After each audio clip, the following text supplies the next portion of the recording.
Kobe Bryant didn't just learn the words. He rewrote the grammar, added new punctuation, and taught everyone else how to speak it under pressure.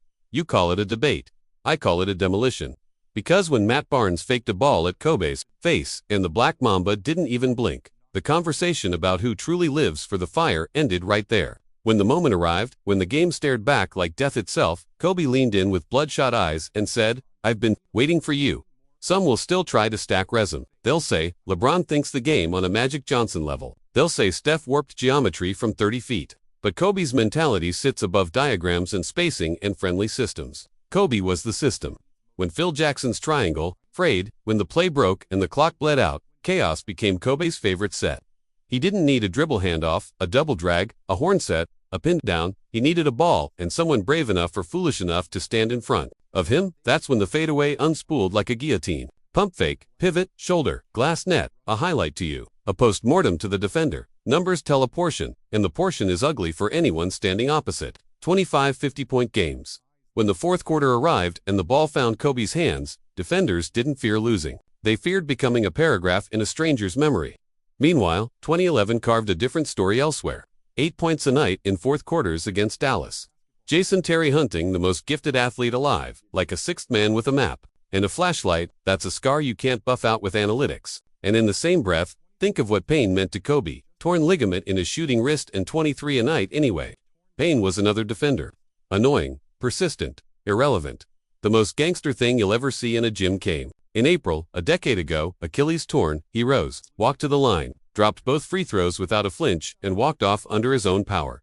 There was no choreography for sympathy, no collapse, no theatrics. Just a business transaction with a Ghani, and the business was paid in swishes. They'll tell you Steph revolutionized basketball. He revolutionized shooting. There's a difference. Game 7 in 2016 begged for greatness and got turnovers thrown behind the back and a cold front from deep. The greatest shooter ever went quiet when immortality knocked. In 2010, Game 7 against Boston, Kobe's shot was a fistfight with the rim, 6 of 24. It should have drowned a lesser star. Instead, he climbed through another door 15 rebounds, each one ripped from a scrum like a signature on a confession. Assassins don't demand perfect aim. They demand the will to keep firing until silence. Ask the ones who shared locker rooms. The last night of his career turned into a living myth. Keep going, Kobe. You can't get 50. He got 50. You can't get 60. He got 60. That's how you exit a sport you loved, like a sworn oath. Champagne in the locker room. Tears nobody saw coming. Because everyone knew what we were watching wasn't nostalgia. It was closure his way. There's a harsher ledger if you want it. Late game numbers in playoff games within 5 points tell you what your eyes already learned the hard way. Kobe near, half his shots falling. LeBron and Steph south of that mark. But you don't need decimals to remember the feeling. You remember the clock shrinking and your heart racing and the one person on earth who never looked surprised to be there. Context matters. 2. LeBron's run has been decorated with co-stars who are household names. Finals MVPs, perennial all-stars, top 75 lock-ins shotmakers whose heroics saved headlines and seasons. Kobe's 81 came beside guys whose names vanish when you turn your head. When he finally got one star who mirrored his seriousness. He went to 3 straight finals and carved 2 more rings without a handshake alliance. No collusion, no shortcuts, violence, pure and precise. And if you insist on splitting atoms, measure defense, the part of the game that rarely makes reels. First team all defense, again and again. He would guard your best guy for 48 and then separate you from your pride on the other end. Strategy wasn't just X's and O's to him, it was anthropology. Steph's comfort zones. He doesn't want a body on his side. Put a forearm into that space and he becomes mortal. That's not a scouting report. That's a diagnosis. Even the failures became fuel. The 2006 series against Phoenix, the widespread outrage at a second half with only 3 attempts. He heard it all, swallowed it whole, then led the league in scoring and turned criticism into hardware and banners. That's the cycle with Kobe. Doubt arrives. He processes it. He metabolizes it. He returns with something sharpened. You want more cruelty? Consider the bodies he wore like scars. Fractured fingers taped into claws. Torn shoulder labrum survived without surrender. Knees drained, mask strapped over a broken nose. Still 40. Ankles ballooned and laced tight. Food poisoning that would put civilians in bed turned into another notch against Portland. Meanwhile, load management became a phrase with polite edges somewhere else. Kobe treated time like contraband. He wasn't about to stash it on the shelf. The stars who tried to stop him learned the hard way that physics is only half the game. Clotheslines, elbows, cheap shots, and mind games, none of it changed the math. You couldn't get in his head because he wasn't in there anymore. he was in yours. That's what separates a great from a legend. A great will beat you. A legend will take your will to try again. Drop Kobe into today's game, and the thought experiment breaks the calculator. No hand-checking, acreage of space, tighter whistles, and a three-point emphasis he could access whenever he felt like it. He once outscored the entire Mavericks roster through 3 quarters and then sat down.